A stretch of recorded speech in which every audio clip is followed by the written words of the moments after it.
आपण पाहत आहात इंडिया न्यूज R7. बाळापूर तालुक्यात नदीपात्रात अवैध उत्खननाचा आरोप, ग्रामस्थांमध्ये संताप, अपघाताची भीती, वाळूचोर जोमात, महसूल विभाग कुमार.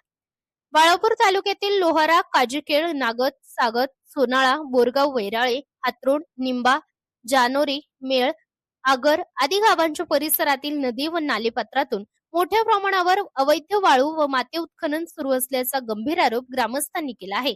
जेसीबी मशीनच्या सहाय्याने दिवसाढवळ्या उत्खनन सुरू असल्याचे धक्कादायक चित्र समोर येत आहे.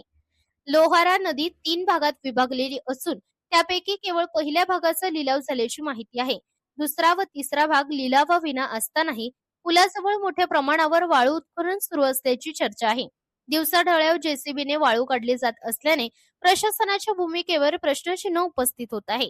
सोनाळा परिसरातील पूर्णा नदीकाठावर विटभट्ट्यांसाठी लागणारी माती मोठ्या प्रमाणात काढली जात असल्याचे ग्रामस्थांचे म्हणणे आहे. रॉयल्टी 3-4 ब्रास दाखवून प्रत्यक्षात 7 ते 8 ब्रास माती भरली जात असल्याचा आरोप आहे. दररोज 30 ते 40 ट्रक मातीची वाहतूक बोरगाव, वैराळे, हातरुण, निंबा मार्गे वाहतूक सुरू. नियमानुसार 3 फुटांपेक्षा अधिक खोलीपर्यंत उत्खननास परवानगी नसताना त्यापेक्षा खोल खोदकाम सुरू असल्याचे स्थानिकांनी सांगितले. लोहारा, निंबागाव व जानेरी मेळ परिसरातून रात्रंदिवस वाळू व मातीची वाहतूक सुरू असल्याचे दिसून येते.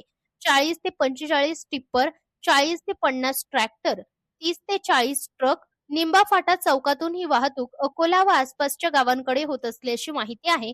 यामुळे रस्ते अपघाताची भीती वाढली असून नागरिकांमध्ये भीतीचे वातावरण आहे. सर्वसामान्य नागरिकांना दिसणारे हे प्रकार महसूल विभाग व प्रशासनाला का दिसत नाहीत? त्यांच्या डोळ्यात मोतीबिंदू तर झाला नाही ना, असं संतप्त सवाल ग्रामस्थांकडून केला जात आहे. काही अधिकाऱ्यांच्या आशीर्वादामुळेच वाळू माफिया बिनधास्तपणे कारवाया करत असल्याची चर्चा देखील रंगत आहे. ग्रामस्थांनी वरिष्ठ अधिकाऱ्यांकडे तातडीने चौकशी करून अवैध उत्खनन थांबवावे, संबंधितांवर कठोर कारवाई करावी आणि संभाव्य अपघात टाळण्यासाठी उपाययोजना कराव्यात, अशी मागणी केली आहे.